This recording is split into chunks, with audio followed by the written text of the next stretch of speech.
A week before my birthday, my daughter looked me dead in the eye and said, "The best gift would be if you just died." Her voice was calm, almost casual, like she was asking me to pass the salt across the dinner table. The words burned through me, sharper than any knife. I stared at her, my own flesh and blood, and felt my chest tighten. My hands shook. The plate in front of me rattled against the table. "What did you just say, Layla?" I whispered, barely holding my breath. She didn't flinch. She leaned back in her chair, her teenage eyes heavy with something darker than rebellion, darker than anger. "I said," she repeated slowly, "if you really wanted to make me happy, you'd die. That would be the best gift." Right there, my world shifted. "But before you judge her, before you think my daughter was just some heartless child, let me take you back. Let me show you what was going on in my home, the lies I was living with, and why my daughter thought I was the villain of the story. Because betrayal doesn't just sneak in, it rots from within." It started a month before that dinner. I was running late from work, stuck in Chicago traffic, when my phone buzzed with a message from an unknown number. "Check on your man before someone else does." At first, I laughed bitterly. Spam, I thought. Just another scam or joke. But then, a second message came through, a photo. There he was. My husband, Marcus. Arm around another woman in a downtown lounge, lips pressed against her neck like he was starving. And it wasn't some blurry, doubtful image, it was crystal clear. My hands trembled so badly the phone almost slipped. I pulled over, staring at the screen, my heart racing so fast I thought I'd faint. My husband. The man I had built a life with. The father of my daughter. When he came home that night, smelling faintly of cologne I didn't recognize, I didn't confront him. Not yet. I smiled, set his plate on the table, and watched him eat like nothing was wrong. I wanted to see how far his lies could stretch before they snapped. 2 weeks later, they snapped. I went to Layla's high school for a PTA meeting, only to find whispers circling the hallway. Women giggling, staring at me, shaking their heads. I didn't understand, until one of them pulled me aside. "Girl, I hate to be the one to tell you this, but Marcus? He's been parading around with that woman like she's his wife. They don't even hide it anymore. He brought her to the community fundraiser last week. They were all over each other." The walls of that school seemed to close in on me. My husband wasn't just cheating. He was humiliating me in public. Turning me into a joke. That night, when I confronted him, he didn't even deny it. "So what if I'm seeing someone else?" he snapped, his voice low but sharp. "You're always busy, always tired. You don't look at me the way you used to. I deserve to feel alive again." Alive. That word cut deeper than the betrayal. Like I was dead weight, dragging him down. I cried myself to sleep that night, silently, because Layla's room was right down the hall. But kids, they feel things, even when you hide them. She knew. And in her eyes, I wasn't strong for staying. I was pathetic. The breaking point came a week before her birthday. We were sitting at the table, just the three of us. Marcus scrolling through his phone, barely touching his food. Layla stabbing her fork into her plate, her silence louder than any words. I tried to lighten the mood. "So, Layla, your birthday's coming up. What do you want this year? Something special? Maybe a trip, or a new phone?" That's when she looked at me, her eyes sharp and unforgiving, and said it, asterisk, "The best gift would be if you just died." Asterisk. The room fell silent. Even Marcus froze, his phone halfway to his mouth. My heart cracked. My own child wished me gone. And worse, Marcus didn't defend me. He didn't correct her. He didn't even look surprised. That's when I knew. This wasn't just betrayal between husband and wife anymore. This was war in my own house. I didn't sleep that night. I lay in bed, staring at the ceiling, my mind running wild. My daughter hated me. My husband loved another woman. And me? I was the fool funding all of it. The mortgage, the bills, the school fees, they all came from my account. I thought of that photo again. Marcus kissing that woman like I never existed. The whispers at the PTA. The smirk on his face when he said he deserved to feel alive. Something in me snapped. By morning, I had made a decision. I went to the bank. I cancelled the joint account. I cut off the automatic payments for the mortgage. I emptied the savings I had worked my whole life to build. And when I came home, I didn't yell. I didn't cry. I didn't even argue. I just packed a single bag, walked into Layla's room, and placed a sealed envelope on her desk. Inside that envelope was a truth neither of them were ready for. The sound of the front door closing behind me echoed through the house like a gunshot. But let me warn you, what I left behind wasn't just paper. It wasn't just a goodbye. It was a bomb. One that would tear through their lives in ways they never saw coming. Because betrayal has consequences. And revenge? Revenge has no mercy. The sound of that front door closing behind me wasn't just an exit. It was the beginning of the end. Marcus thought he could humiliate me in public and get away with it. Layla thought I was weak, disposable. They didn't know that the quiet woman they'd taken for granted was about to become the storm. When Layla came home from school later that day, she found the envelope sitting on her desk. Bright white against the dark wood, my handwriting across the front, "For you." She tore it open, expecting maybe a sad letter, maybe some begging words of a mother desperate to win back her child's love. But no. What spilled out made her scream so loud the neighbors heard. Inside that envelope wasn't a letter. It was proof. Printed photos, bank receipts, hotel bills, and a notarized copy of our house deed. And across the top of the deed, in big bold letters, was a cancellation notice. The house, the very roof over their heads, was no longer secured. The funding was gone. Effective immediately. Marcus walked in while she was screaming. "What's wrong with you, girl?" he barked, tossing his keys on the counter. She shoved the papers at him. "Look at this. Look what she did." He frowned, flipping through the documents. At first confused, then angry, then pale. The photos of him and his mistress. The hotel bills charged to his name. And then, the final blow, the mortgage cancellation. His hands trembled. No, she wouldn't dare. But she had. I dared. The fight between Marcus and Layla shook the whole house. "You knew, didn't you?" she screamed at him. "You knew she was going to do something like this." "How would I know?" Marcus snapped, though his voice cracked. "I didn't think she had it in her.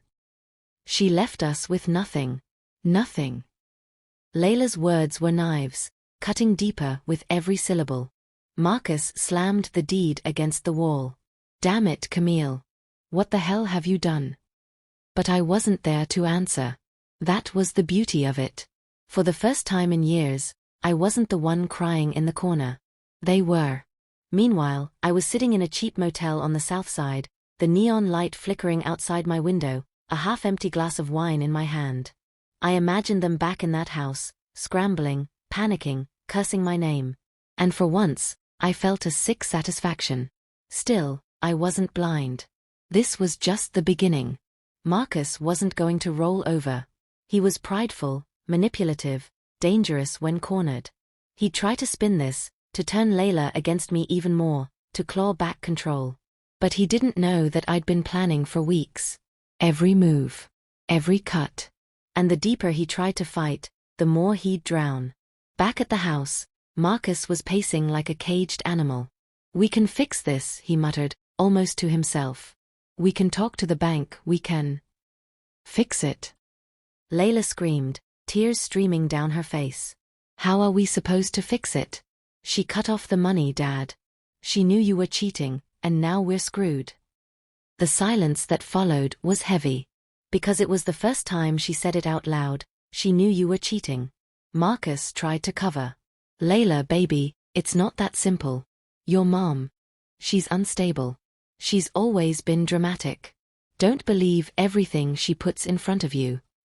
But Layla shook her head violently. "I saw the receipts. I saw the pictures. You lied to both of us." For once, Marcus had no smooth words. He had no power. 2 days passed before I heard from them. The phone rang, Marcus's number flashing across the screen. I let it buzz until the last second before answering. What do you want? I asked, my voice cold. You've lost your damn mind, Camille, he hissed. You think you can just walk away and take everything with you? You think I'll let you embarrass me like this? You embarrassed yourself, I said flatly. You and that woman parading around like you're some kind of king. Well, kings fall, Marcus. And you just fell. You're going to regret this, he growled. No, Marcus, I whispered. You will. And I hung up. That night, I got a message from an unknown number again. Just one line. Asterisk, he's getting desperate. Be careful. Asterisk. My stomach twisted. Who was watching him? Who was feeding me this information? Was it someone from his job? A friend? Or worse, someone close to his mistress who wanted to see him burn? I didn't know. But I saved the message. At the house, things spiraled fast. Without my money, the bills piled up. Marcus's paycheck barely covered the basics, and the mortgage company wasn't sympathetic. Layla grew colder toward him. Every word she spoke was laced with venom. You ruined this family, she'd spit. You chose her over us. Marcus tried to keep control, but his grip was slipping. His mistress wasn't answering his calls anymore. Word had gotten out about the envelope, and nobody wanted to be associated with a sinking ship. He was unraveling. And Layla was watching every moment, her hatred for him growing as fast as her resentment for me. Because in her teenage eyes, I hadn't saved us. I'd abandoned her. One rainy evening, Marcus snapped. You think you're better than me? He shouted, standing over Layla in the living room. You think your mom's some kind of hero? She left you, girl. She left both of us to rot. Layla stood, trembling but fierce. At least she didn't lie to me. At least she didn't humiliate me in front of the whole damn city. Marcus raised his hand. For a split second, the room went still. But he didn't hit her. He couldn't. Instead, he stormed out of the house, slamming the door so hard the glass shook. Layla sank to the floor, sobbing. And in that moment, she realized something she hadn't admitted before. Her father wasn't just a cheater. He was dangerous. The next morning, she did something unexpected. She called me. Mom. Her voice cracked through the line. Can I come stay with you? Please. I froze, staring at the phone in disbelief. After all the hatred, after all the venom, she was reaching for me. But before I could answer, I heard Marcus's voice in the background, shouting. The line went dead. That was the last time I heard from her. Until 2 nights later. A loud knock rattled my motel door just past midnight. I crept to the peephole, heart pounding. On the other side was a police officer. Ma'am, he said when I opened the door, rain dripping from his hat. Are you Camille Johnson? Yes, I whispered, fear clawing at my chest. There's been an incident at your residence, he said. You need to come with us. My glass of wine slipped from my hand, shattering across the floor. What kind of incident? I demanded, my voice shaking. The officer's jaw tightened. Domestic disturbance. Possible assault. We need you down at the station. My knees buckled. Marcus. Layla. Something had happened. The ride to the police station felt like a funeral procession. The rain slammed against the cruiser's windshield, each drop echoing in my chest like a countdown. My palms were slick with sweat. My mind raced with every horrible possibility. Marcus hitting Layla. Layla running away. Blood. Broken glass. Headlines. When we arrived, the station was buzzing. Phones ringing. Officers moving in and out. The smell of coffee and damp uniforms hit me the moment I stepped inside.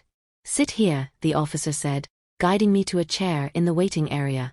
Detective Harris will be with you shortly.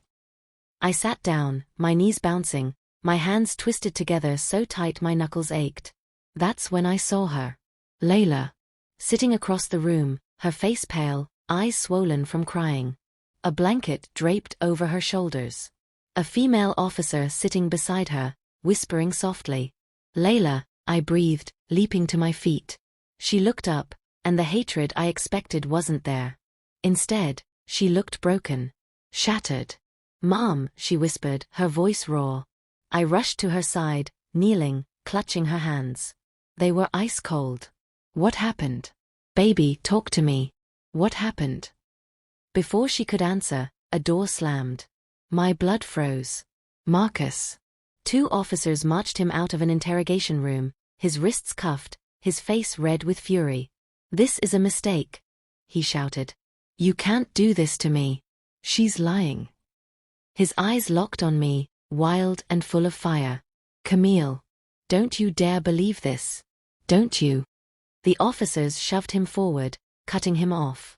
My stomach twisted. My daughter. My husband. And between them, a line that could never be uncrossed.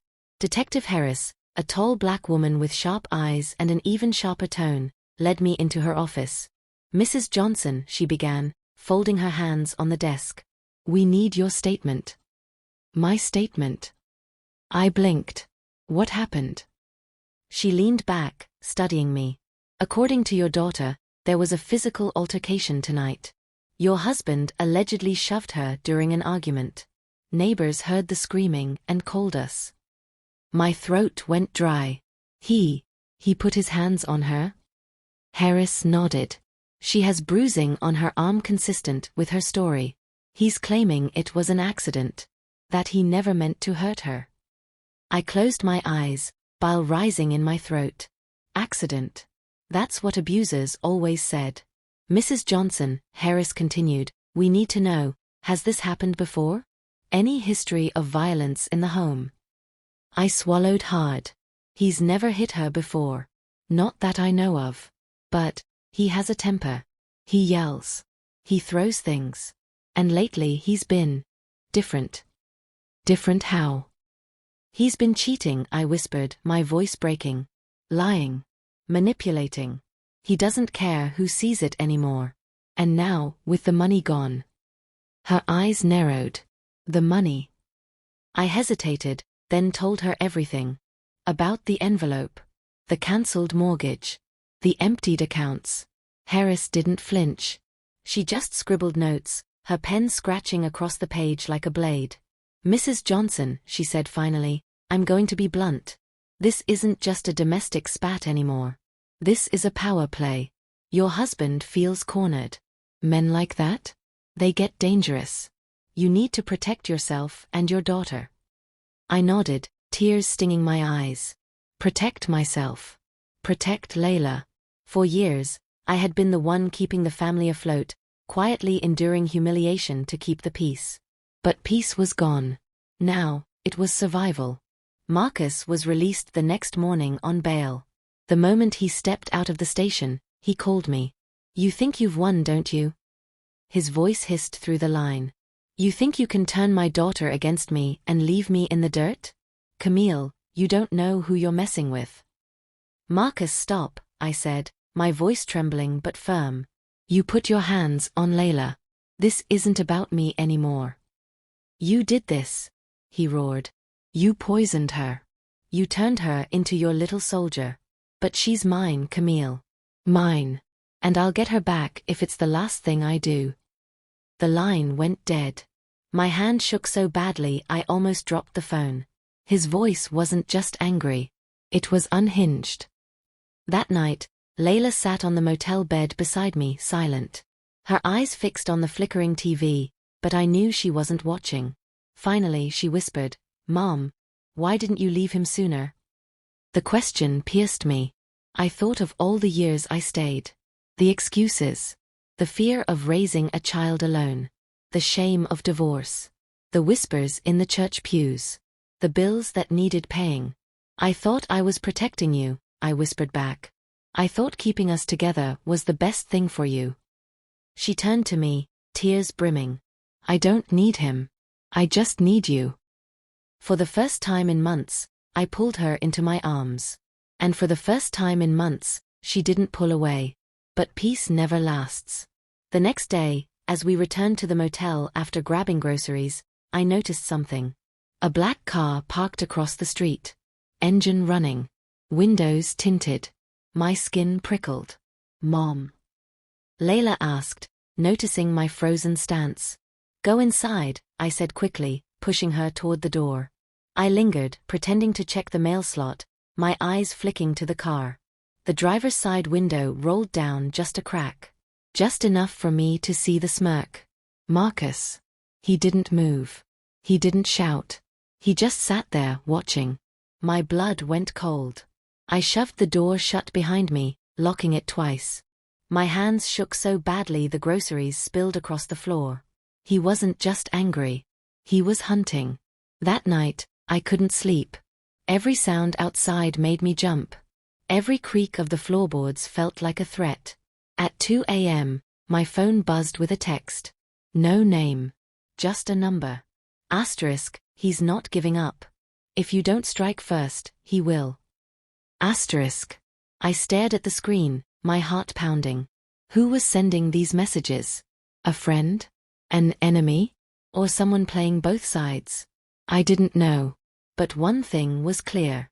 Marcus wasn't done. And if I wanted to protect my daughter, I couldn't just run anymore. I had to fight. The next morning, I walked into a law office downtown. My hands shook as I slid the folder of documents across the desk, the same folder I'd left in Layla's envelope. Mrs. Johnson, the lawyer said after flipping through the pages, with what you've provided, we can freeze his assets, file for divorce, and pursue full custody. But it won't be easy. He'll come after you with everything he's got. I took a deep breath. Let him. Because Marcus thought betrayal was his weapon. But he was about to learn revenge was mine.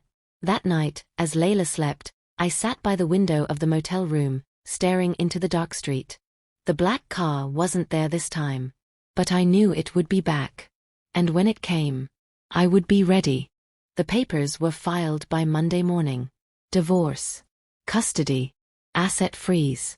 My lawyer, a sharp woman named Renee Brooks, slid the stamped documents across her desk with a satisfied nod. It's official now, Camille. He's been served. I thought I'd feel relief. Freedom. But instead, a wave of nausea hit me so strong I had to grip the edge of the desk to steady myself. Because I knew Marcus. He wasn't going to take this quietly. He'd come back swinging. And not just at me, at Layla too. The retaliation started fast. By Tuesday afternoon, my phone lit up with calls from numbers I didn't recognize. Old church friends. Parents from Layla's school. Even distant cousins I hadn't spoken to in years. Camille, what's going on? Marcus said you're unstable. He told us you drained the accounts and abandoned your child. The lies poured out of him like poison, and people drank it up. He painted me as a bitter, jealous woman who snapped. He told everyone I was losing my mind, that I was trying to destroy him because he moved on. And the worst part? Some people believed him. At school, Layla felt the sting too. Her friends whispered behind her back. Teachers gave her pitying looks. One afternoon, she burst into the motel room, slamming her bag on the floor. They're calling me the broken home girl, Mom. She shouted, tears streaking down her face. Everyone knows. Everyone thinks you're crazy and Dad's the victim. My chest tightened. I wanted to hold her, but she pulled away, pacing the room like a caged animal. Why did you have to do it like this? She cried. Why couldn't you just leave quietly? I bit back my tears. Because quiet doesn't work with men like your father. Quiet lets them win. I'm not letting him win anymore. But in her eyes, my words only deepened the divide. She was caught in the middle of a war she never asked for. The first court hearing was set for Friday. I walked into the family courthouse, my hands clammy, my heart pounding. The smell of old carpet and stale coffee filled the air, mixed with the tension of dozens of broken families waiting to be heard. Marcus was already there, sitting smugly beside his lawyer, a slick man in an expensive suit. Marcus wore his best charcoal gray suit, a gold tie glinting under the fluorescent lights. He looked like a politician ready to give a speech. When his eyes met mine, he smirked. That same arrogant smirk I'd seen the night I confronted him about cheating. The smirk that said, "You'll never beat me." But today, I wasn't the woman he thought he knew. Today, I had weapons. Judge Simmons, a stern black woman with a voice that carried across the room, called us to order. The lawyers went back and forth. Renee laid out the receipts, the photos, the hotel bills, the bank records. She painted the picture of a husband who cheated, humiliated, and endangered his own family. Marcus's lawyer struck back with venom. He called me unstable, vindictive, financially reckless. He argued that I had sabotaged the mortgage to punish Marcus, leaving our daughter without a stable home. Marcus even took the stand, crocodile tears brimming in his eyes.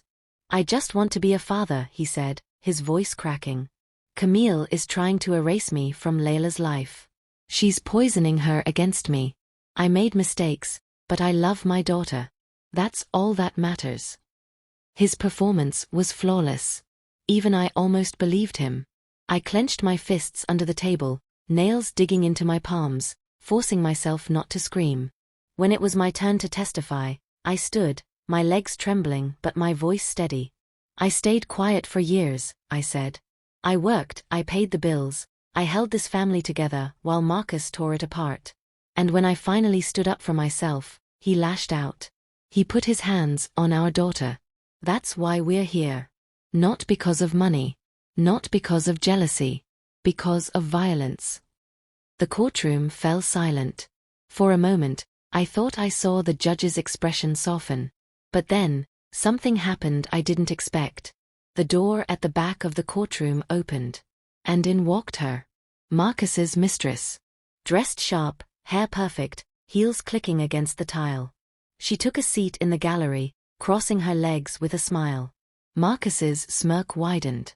He looked back at her, then at me, as if to say, "She's here for me. And you're alone." My stomach twisted. This wasn't just about divorce anymore. This was about humiliation. He wanted me broken, destroyed, erased. After the hearing, Renee pulled me aside. "Camille, listen to me. He's going to play dirty. He's already planting seeds, turning people against you. We need to be 2 steps ahead. Do you have anything else? Anything that can cut him off at the knees?" I hesitated. Then I remembered the texts. The anonymous warnings. The one that said he was being watched. I pulled out my phone, scrolling through the messages, showing her. Renee's eyes lit up. This could be something. Whoever's sending these knows his movements. Knows his secrets. If we can track them down, we might have leverage. Leverage. I repeated. She nodded. The kind of leverage that makes a man like Marcus crumble. That night, back at the motel, I stared at the messages again. My hands shook as I typed. Who are you? Why are you helping me? The reply came within seconds. Because I know what he did. And I know what he's planning. My blood ran cold. What is he planning? I typed back. The 3 dots appeared. Then disappeared. Appeared again. Finally, the reply came. Meet me tomorrow. 8 p.m. Jackson Park. Bring no one. I dropped the phone, my breath shallow. Layla stirred on the bed, opening her eyes. "Mom? What's wrong?" I forced a smile, brushing her hair back. "Nothing, baby. Go back to sleep." But inside, I was spiraling. Someone out there knew Marcus. Knew his moves. Knew enough to warn me. The question was, were they really on my side? The next evening, as the sun dipped behind the Chicago skyline, I stood at the edge of Jackson Park. The lake shimmered under the streetlights, the air heavy with the smell of rain. Every instinct screamed at me to turn back. But I stayed. At exactly 8 p.m., footsteps crunched behind me. I turned. And my heart nearly stopped. Because standing there, face shadowed under a hood, was someone I never expected to see. Someone I thought had nothing to do with this war. And the words that came out of their mouth changed everything. Jackson Park at night was the kind of place that whispered danger. The lamps along the path flickered, their light barely holding back the dark. The lake stretched out black and endless, waves slapping against the shore. Every rustle of leaves made my chest tighten. I almost didn't come. Every instinct told me it was a trap. But curiosity and desperation dragged me here. At 8 p.m. sharp, I heard the crunch of footsteps behind me. I spun, my heart hammering, ready to run. A hooded figure stepped out of the shadows. For a second, I couldn't breathe. Then they pulled the hood back. Simone. I gasped. My best friend. My ride or die since college. The woman who'd held my hand through childbirth, who brought me soup when I was sick, who prayed with me when Marcus stayed out late. What are you doing here? I whispered. Her eyes were dark, haunted. Camille. We need to talk. And I don't have much time. I couldn't process it. It was you? The messages? The warnings? That was you. She nodded. I couldn't tell you straight. Not at first. I didn't know how.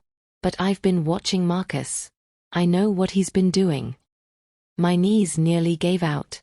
Then why didn't you say something sooner? Why hide? Her face crumpled.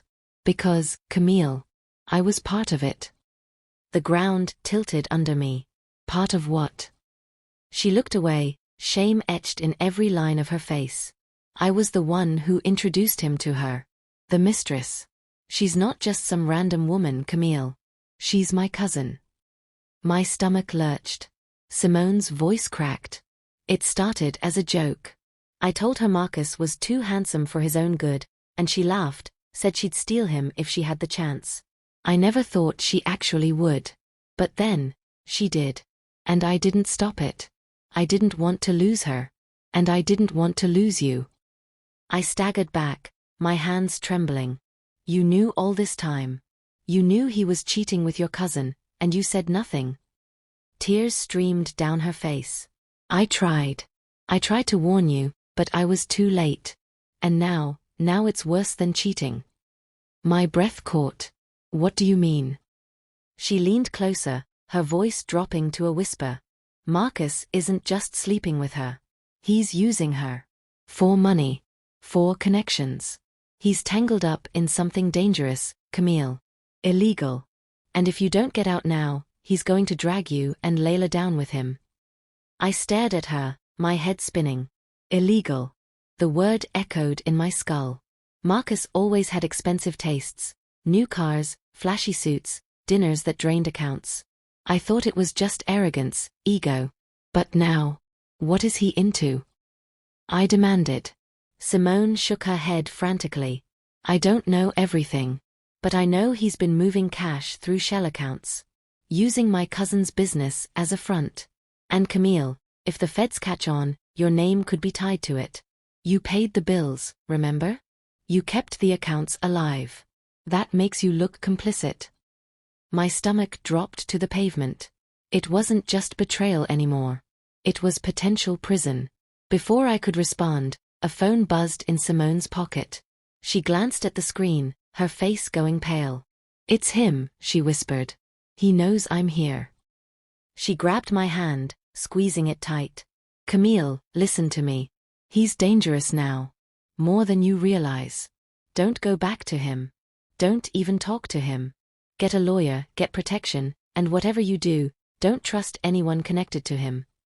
Simone, I began. But she was already backing away, pulling her hood up. I'll be in touch when it's safe. Just protect yourself. And Layla. Then she vanished into the shadows, leaving me trembling by the lake, my heart pounding out of my chest. That night, back at the motel, I sat on the bed staring at the wall. Layla was asleep, her breathing soft and steady, but my mind was on fire. Marcus wasn't just a cheating husband. He was a liar, a manipulator, and now possibly a criminal. And if Simone was right, I was already entangled in his mess. I grabbed my laptop, pulling up the old bank records, the mortgage statements, the automatic transfers. And there it was, transactions I never noticed before. Large amounts routed through accounts I didn't recognize. My name attached. He'd used me. He'd used my clean record, my steady job, my blind trust. My blood boiled. But fear gnawed at me too. If investigators came knocking, would they believe I was innocent? Or would they see me as his partner in crime? The next morning, Marcus made his move. A letter slid under the motel door. No envelope. Just a single sheet of paper with his handwriting scrawled across it. Asterisk, you can run all you want, Camille. But you'll never keep her from me. She's my daughter. And if you keep pushing, I'll bury you with everything I've got. Think about that before the next hearing. Asterisk. My hands shook so badly the paper nearly tore. Layla picked it up off the floor. Her eyes skimmed the words, her face going pale. Mom, he's threatening you. I pulled her close, kissing her forehead. No, baby. He's warning me. And warnings mean one thing. What? She asked, her voice trembling. That he's scared. 2 days later, Renee called me into her office. We just got discovery from Marcus's side, she said, flipping through a thick folder. Camille. He's trying to accuse you of fraud. He claims you forged signatures, funneled money, and sabotaged the mortgage to frame him. I almost laughed, though there was nothing funny about it. He's flipping it. Making me the criminal. Renee's jaw tightened. That's his strategy. If he can get the court to see you as unstable or criminal, he gets custody. He gets everything. I shook my head, my pulse racing. No. I won't let him. I have Simone. She knows the truth. She can testify. But even as I said it, doubt gnawed at me. Would Simone risk her cousin's neck? Would she stand in court against Marcus? Or was she just trying to protect herself? Renee leaned forward, her eyes sharp. Camille, we need evidence stronger than testimony. We need proof. Documents. Records.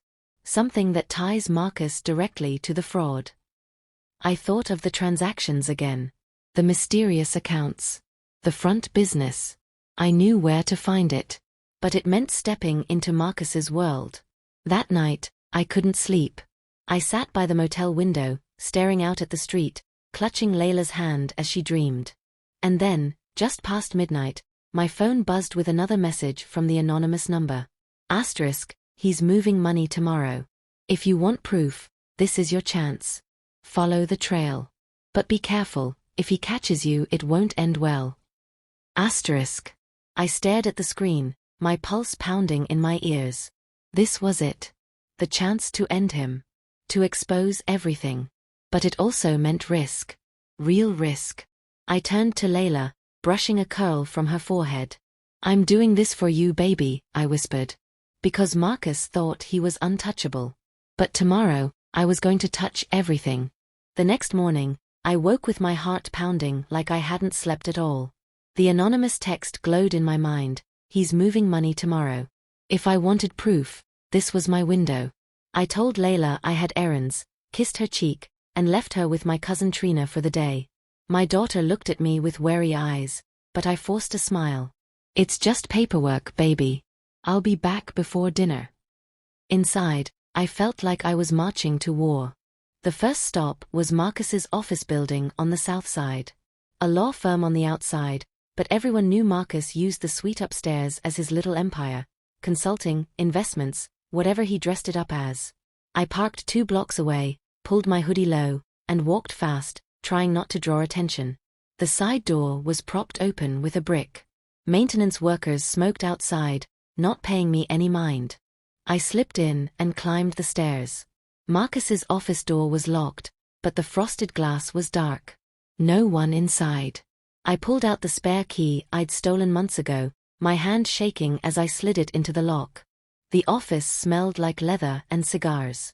His desk gleamed, everything neat, but I knew Marcus wasn't careful. He was arrogant. That arrogance was my weapon. I rifled through drawers, then pulled up his computer. Password protected, of course. But I remembered something. Marcus always used Layla's birthdate for everything. I typed it in. The screen unlocked. Files sprawled before me, invoices, contracts, spreadsheets. My pulse quickened as I clicked through. Then I saw it, dozens of wire transfers, all routed through a shell company named Simora Holdings. I froze. Simora. Simone. Her cousin's business. The connection was right there in black and white.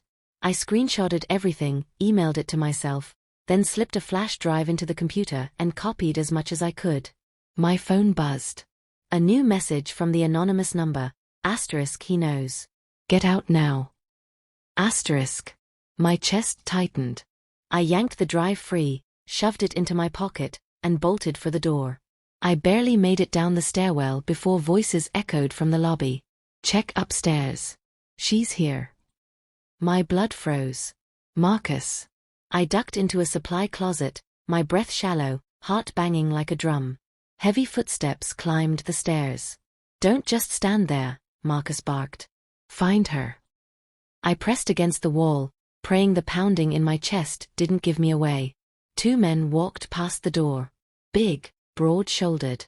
Not friends, enforcers. My husband had brought muscle. I waited, counting the seconds, then slipped out behind them and darted down the back stairwell. My shoes slapped the concrete. I burst out into the alley, sprinting until my lungs burned. When I finally reached my car, I collapsed against the steering wheel, trembling. But in my pocket, the flash drive burned like gold. Back at Renee's office, I laid everything on the desk. These files, I said, shoving the laptop forward, they tie Marcus directly to Simora Holdings. Transfers, payments, all of it. Enough to bury him. Renee's eyes scanned the screen, widening with each click. Camille. This isn't just financial mismanagement. This is laundering. RICO-level laundering. Which means? I asked, my throat dry. It means if the feds get this, Marcus is done. Prison time. No custody battle, no assets, nothing. He'll be lucky to walk outside again in 10 years. Relief surged in me. For the first time, I had leverage. Proof. But then Renee's expression darkened. We have to be careful. If Marcus realizes you have this, he'll come after you harder. And those men you described? He's not playing small-time games anymore. I swallowed hard. So what do we do? Renee closed the laptop with a snap. We move quietly. Submit copies to the court. Contact federal investigators anonymously. And Camille, stay out of sight. This is bigger than divorce now. This is survival. That night, as Layla and I sat in the motel, I tried to focus on the victory. But my nerves wouldn't calm. Every car door outside made me jump. Every shadow felt like Marcus's men were coming. Layla finally asked, Mom, is he gonna hurt us? I pulled her close, my voice shaking. Not if I hurt him first. The words slipped out before I could stop them. And deep down, I knew they were true. 2 days later, the trap snapped shut. I was walking back from the laundromat when a black SUV rolled up slow beside me. The window slid down.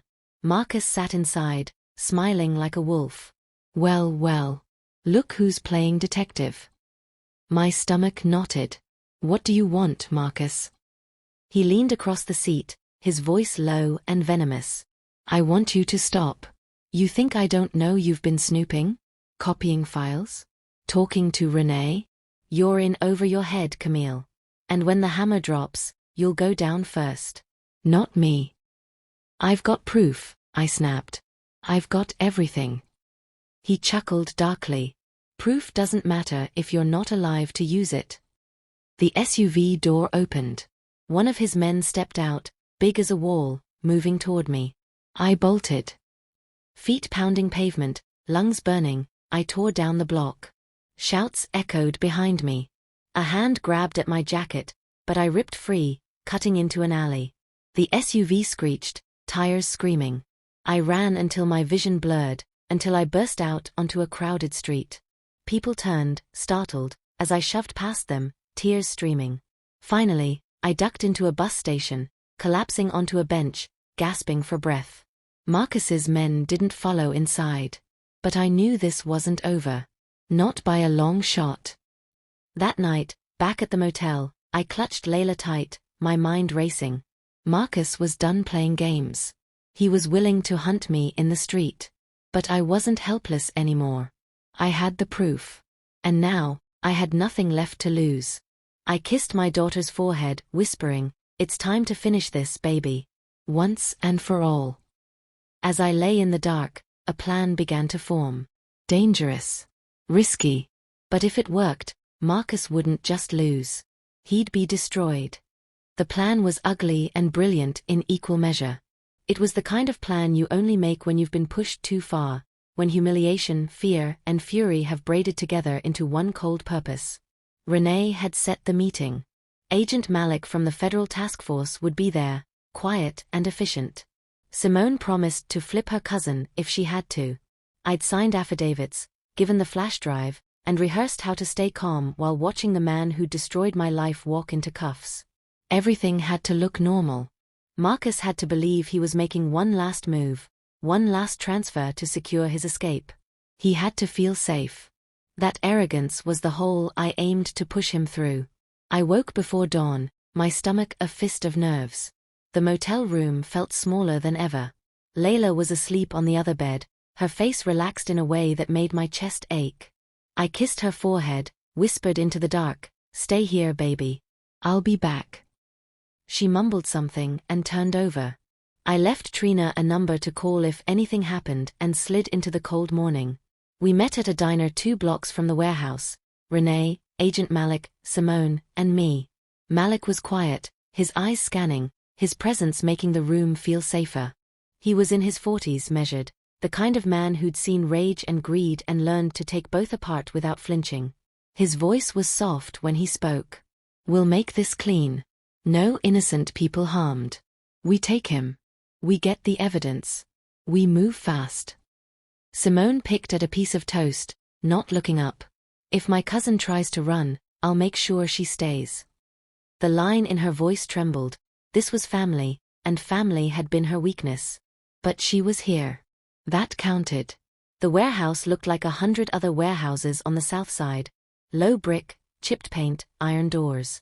Marcus pulled up in his black sedan exactly on schedule, the same smug stride he'd kept since the day I caught him kissing another woman. He stepped out, phone already to his ear, sunglasses even though it was clouded. He walked with entitlement like it was armor. He met the so-called buyer inside. 2 men I didn't recognize waited by a table under harsh lights. Stacks of envelopes were on the table. Marcus moved like a man who believed the world owed him everything. I sat in my car across the street with the engine idling, hands white-knuckled on the steering wheel. My heart felt like it would burst. 10 minutes. 15. Malik's signal came through a quiet whistle over the earpiece. "Now," he breathed. The warehouse doors swung open like the mouth of a beast. Men in suits, the feds, seemed to rise from nowhere. Marcus looked up, startled. For a second I almost felt sorry for him. Then he shoved a chair back, eyes flashing danger, and that pity burned out. "Marcus Johnson," Malik said, voice low, "you are under arrest for conspiracy and money laundering." The words were the kind of baptism I wanted for him, loud, official, impossible to dodge. Marcus went white. He tried to back away, hand reaching for the table, for something. Anything. One of his men lunged, fists flaring. But the agents were faster. They cuffed him. They read him his rights. The mistress, Simone's cousin, was there too, face slack with shock. People in the street began to gather. Phones lifted, recording. Marcus's smugness melted into panic and rage did not become him. He glared at me across the warehouse like I'd stabbed him. "You think you won?" He spat. "You think this means anything?" He was hauled away, flailing, shouting my name like an accusation, like a prayer. When the dust settled, Malik walked over, clipped a folder into my hands. "We found ledgers, transfers, the Simora accounts. We'll need your testimony, Mrs. Johnson. This is a long road. But you helped make it possible." His eyes were kind in a way that made me want to cry. I remember the moment my knees gave out and I sat down on the loading dock step, the city noise crashing around me. The anger turned to a slow, pleased burn. For years he'd lied, charmed, and cheated with no price. Today, the price had been served. Then my phone vibrated. A message. "No caller ID. Asterisk nice show. He's tied up. But your daughter isn't safe." Asterisk. I read it twice, the letters swimming. I felt the blood leave my face. It's a joke, I said aloud, though my voice trembled. It's a sick joke. Renee squeezed my shoulder. Ignore it. Let the feds handle post-arrest security. She spoke like a lawyer used to handling panic, and for a moment, I believed her. But then the phone rang. A number I didn't recognize. I let it go to voicemail, then replayed it. A voice, low and amused. You like the headlines, Camille? You watch him go down and feel proud. That's cute. But if you ever want to see your little girl again, you'll stop playing hero. The line clicked dead. I shoved the phone into my pocket, bile rising. Simone's face turned to ice. She was shaking. I told them to keep their mouths shut, she said. My cousin, she must have called someone. Marcus has people. Where's Layla? I demanded. Panic sharpened my words. Where is she? Simone opened and closed her mouth. Malik's jaw tightened. We'll get on it. We'll check calls, surveillance, everything. Trina, did you have her? Trina had been given explicit instructions to watch Layla, but Trina's hands trembled. She said she wanted to come see you at the precinct, she stammered. She got dressed. She left the motel, said she'd take a bus. I thought it was safe. My stomach dropped. She left? Alone? Yes, Trina whispered. She wanted to see you. She said something about wanting to tell her side. The floor spun. My daughter, walking into whatever darkness Marcus's world had become. I should have known. Layla had tried to reach me earlier that week, to stand with me, to prove she wasn't just a child caught between us. I should have said no. I should have made her stay. I called her number. It went straight to voicemail. Malik barked orders. We'll pull traffic cams, get transit logs, check the bus routes. Renee was already on her phone, voice clipped into action. Simone's face crumpled beside me and then hardened again. The warehouse had become an ugly theater. The applause of watching Marcus fall was tainted by the worry gnawing at my throat. I thought of Marcus in cuffs, red-faced and furious. I thought of his men still out there, their loyalty sharpened by fear. I thought of the black SUV that had tailed me last week, its windows dark, its intent clear. And then I remembered the threat. Asterisk, you'll never keep her from me. Asterisk. My head was a drum of noise. I felt like I had just run a marathon in my chest. I wanted to scream, to break something, to find my daughter and hold her until she stopped trembling. But all I could do was stand and be useful, answer questions, give statements, hand over copies of what I'd taken. The agents worked with the clinical ferocity of professionals, but the clock on my phone was a slow pendulum of terror. Hours passed. We combed routes. We watched footage. We called friends, exes, anyone who might have seen Layla. Every lead was cold. Every call was a fingernail on a chalkboard. And then, when the sun had already faded and the city glow took over, Agent Malik pulled me aside. His face was solemn. We found a camera clip. Your daughter was at the corner by Montrose and Damon at 3:12 p.m. She was with a man in a grey hoodie. He met her, talked, then they walked toward the bus stop together. My hands went numb. Do you know who he was? We're tracing him now, Malik said. Simone's voice cracked. My cousin's phone shows calls to a burner number. We traced the burner. It rang from a payphone at Montrose and Damon. My breath hitched. The hairs on my arms rose. He met her, I repeated, like proof could make this less unreal. Camille, Malik said softly, we don't know if it was planned. We can't assume he took her. But we're going to act like he did. We'll mobilize a team, check shelters, check buses door to door. His words steadied me for a moment. The federal machine moved faster than anything I'd seen, but faster than fear too, if it had to. Then my phone buzzed again. Another message. This one from Marcus's number. Though how he had it while cuffed under guard, I didn't want to know. Asterisk, you took everything from me. Now let's see what you do when I take what matters. Asterisk. My throat closed. Rage flared hot and pure, but beneath it was a small, raw animal fear that made me dizzy. I wanted to run.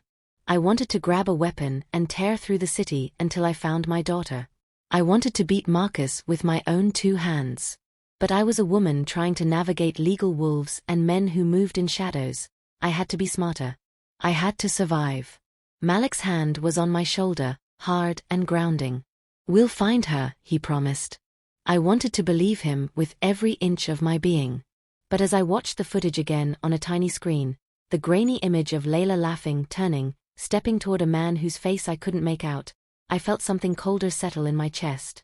Because Marcus had been arrested. But Marcus had not been defeated. Not yet. And someone out there had just told me very clearly that they were going to make me pay. The city felt different that night. Every street lamp glared too bright, every shadow stretched too long. Chicago had always been a city that pulsed with noise. Horns, laughter, footsteps, the deep heartbeat of trains rattling overhead. But for me, it had gone silent. All I could hear was Layla's voice in my head. Asterisk, the best gift would be if you just died. Asterisk. She had said it in anger. A teenager's blade-sharp words.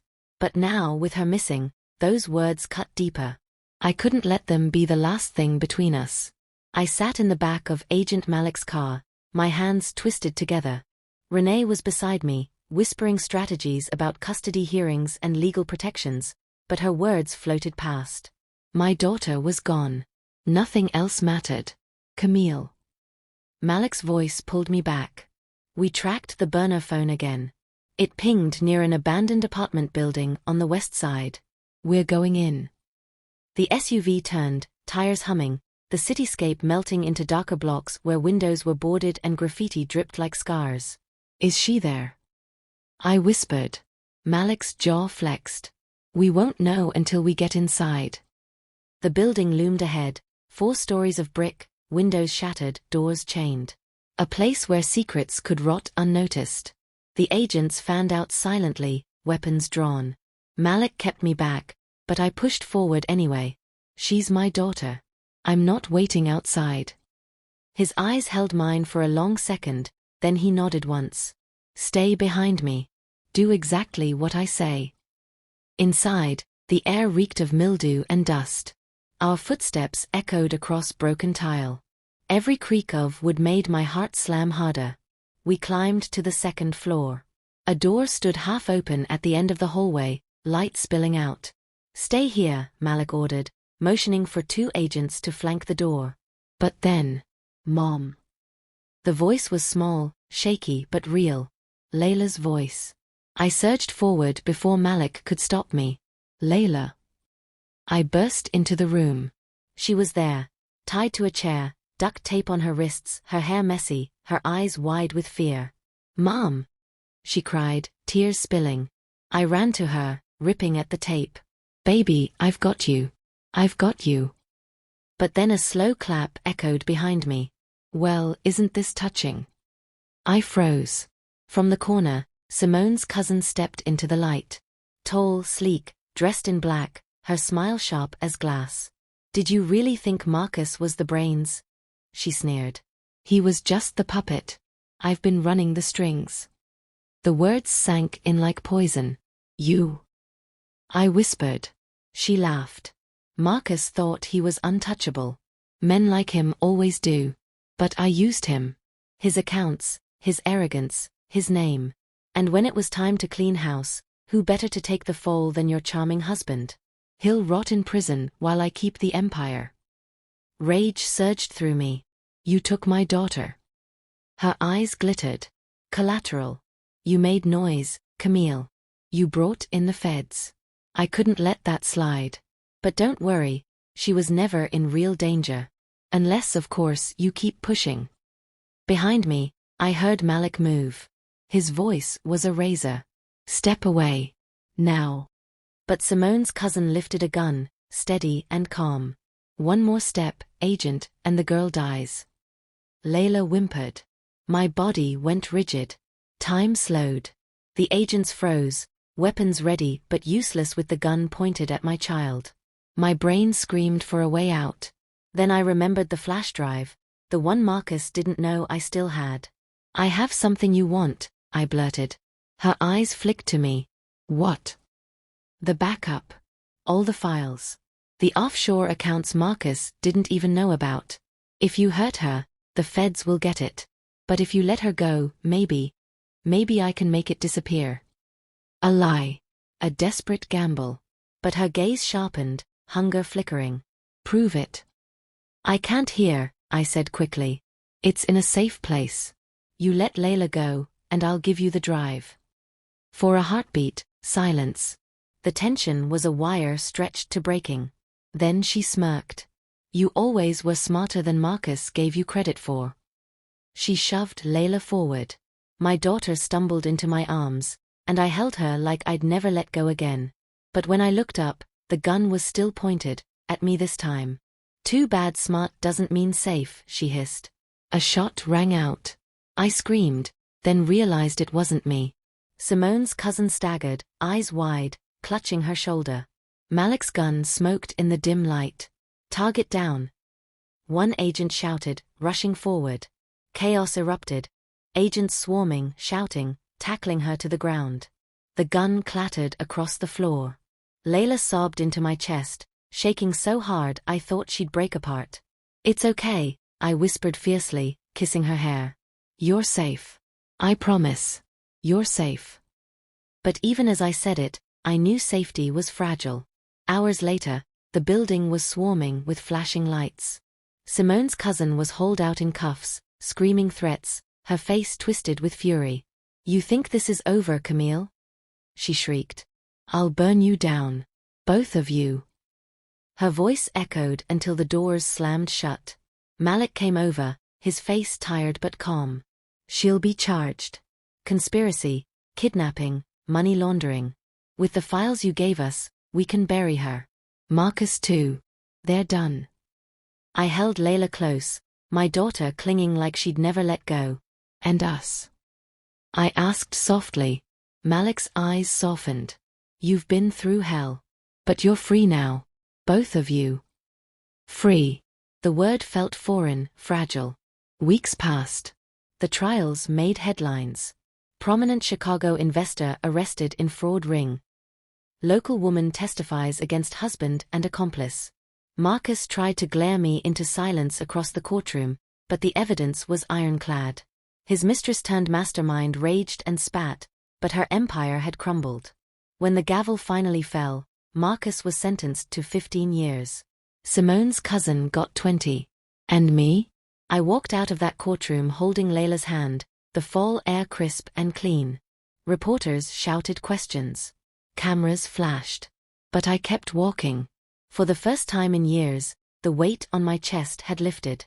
At home, our new home, small but ours, I cooked dinner while Layla sat at the table doing homework. She looked up, her voice soft. Mom. Yes, baby. I didn't mean it.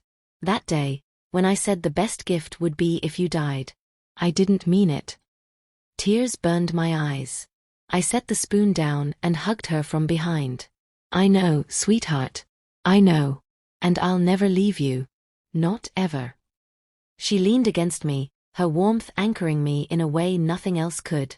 Later that night, after she was asleep, I sat on the porch, staring at the quiet street. The war was over. But the scars were mine to keep. Betrayal, infidelity, manipulation, threats. Yet revenge had done more than destroy Marcus.